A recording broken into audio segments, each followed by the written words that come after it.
Olá, pessoal, tudo bem? Vamos dar continuidade ao estudo da sociedade simples. Na aula passada, o último item que nós vimos foi sobre a seção de cotas. Hoje a gente vai continuar, na verdade, nós vamos falar sobre dois itens, que são credores de um dos sócios e vontade da sociedade, itens 5.5 e 5.6. Bom, o item 5.5, credores de um dos sócios. Nós sabemos que para que alguém se torne sócio de uma sociedade, ele tem que adquirir cotas dessa sociedade. E a partir de então, ele ganha esse status de sócio. Ele ganha esse direito patrimonial. E direito patrimonial por quê? Porque as cotas fazem parte do patrimônio da pessoa. Elas são bens móveis e, como espécie de bens móveis que são, poderão sofrer constrição judicial. O que é isso? Sofrer penhora em um processo de execução. Então, a gente vai ter que analisar qual é o tipo de sociedade para saber se as cotas vão poder ser penhoradas ou não. Sabe por quê? Porque depende do tipo de sociedade. No nosso caso, nós estamos estudando as sociedades simples. E as sociedades simples são sociedades de pessoas, são de profissionais intelectuais, os chamados profissionais liberais. Quando eu crio uma sociedade desse jeito, é porque o meu colega tem alguma habilidade pessoal. Eu preciso dessa habilidade dele, né? Não tem jeito, por exemplo, de criar uma sociedade de arquitetos se o meu sócio não for arquiteto, não for me ajudar aí com os projetos de arquitetura. O que acontece? Se a sociedade simples é uma sociedade de pessoas, não podem entrar na sociedade pessoas que não sejam aprovadas pelos sócios, certo? Então veja bem, olha o conflito, olha o que acontece aqui. Existe um processo de execução.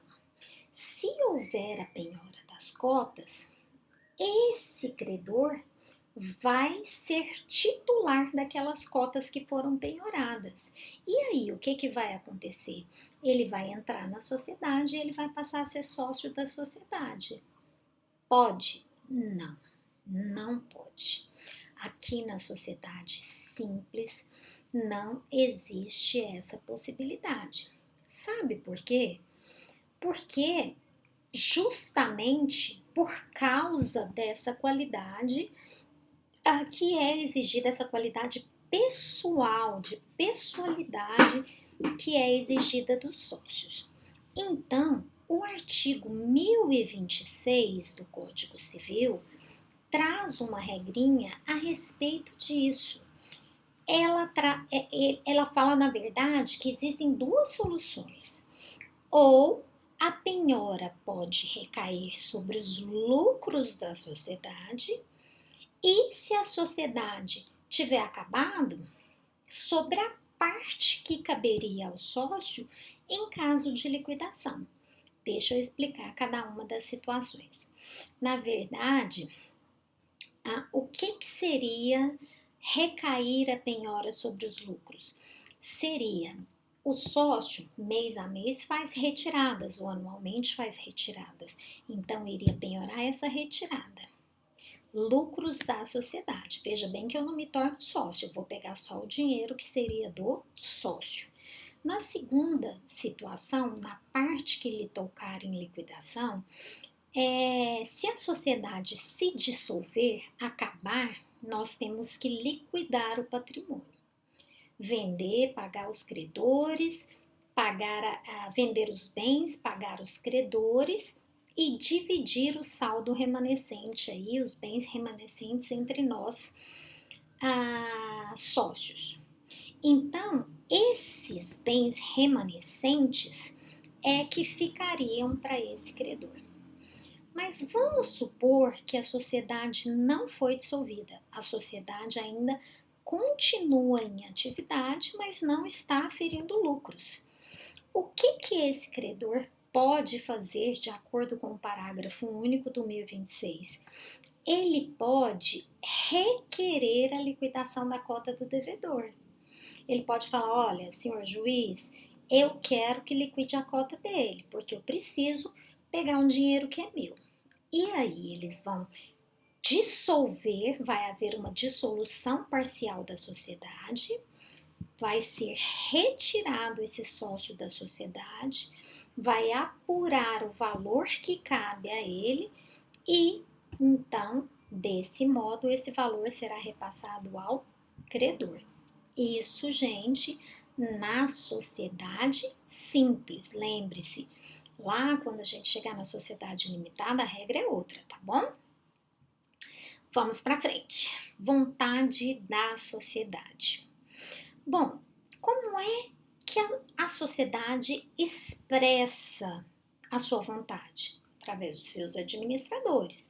É o administrador ou os administradores que fazem, executam a vontade da sociedade. Só que é o administrador que decide? Não. Quem decide qualquer coisa na sociedade são os sócios. Pode acontecer numa empresa pequenininha que o administrador é o dono da sociedade, ou o dono da empresa. Nessa situação, ele como administrador e ele como dono que vai tomar todas as decisões. Mas em uma sociedade onde existem vários sócios, essas decisões são tomadas por votos. Os sócios se reúnem e deliberam, votam. E qual é a regra prevista no Código Civil? Que as deliberações serão tomadas por maioria absoluta de votos. O que significa maioria absoluta de votos? Mais da metade do capital social, ou seja, mais de 50% dos votos. Então, vamos pensar numa sociedade que um sócio tem 20% das cotas, o outro tem 40% e o outro tem 40%. 40 mais 40, 80, mais 20, 100. Se eles forem votar determinada matéria, ou o sócio de 40 tem que votar junto com o de 40 para dar 80%, né? Ou o sócio de 40 tem que votar junto com o sócio de 20 para dar 60%, para dar a maioria do capital social, tá bom? Vamos supor que deu empate. Numa determinada sociedade, deu 50% de um lado e 50% do outro. Como é que nós vamos decidir? Qual foi o critério trazido pelo 1010 para solucionar esse impasse? A gente vê de que lado votou a maioria dos sócios. Vamos supor que desse lado que deu 50%, tiveram 2 sócios e do outro lado que votou os outros 50% tinha apenas um sócio. Então, nessa situação, vai vencer aquele lado que tinha 2 sócios.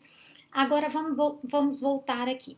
50% de um lado, 50% do outro, um sócio de um lado e um sócio do outro. Aí a lei fala que nessa situação terá que ser levado para desempate ao juiz. É o juiz que vai decidir. Na realidade, gente, eu nunca vi nenhum caso assim de submeter. Na verdade, os sócios acabam fazendo conchavos, pegam um grupo de um lado, outro grupo do outro, fazem acordo para votar em conjunto. Então, geralmente, quando eles vão para as deliberações, eles já sabem mais ou menos quem vai votar, quais são as decisões e quais não são. Então, regra geral, decisões na sociedade simples, pela maioria absoluta de votos, que é equivalente a mais da metade do capital social, 51%. Existe exceção a essa regra? Existe sim. O artigo 999 diz que As modificações do contrato social exigem o consentimento de todos os sócios. Ou seja, se eu vou modificar o contrato social, eu tenho que ter 100% dos votos, certo? E, como eu disse a vocês, as demais matérias, maioria absoluta de votos. A não ser, tem um a não ser, tem um salvo aqui, tá? Cuidado com o salvo. Salvo se o contrato social colocar que determinada matéria tem que ter deliberação unânime.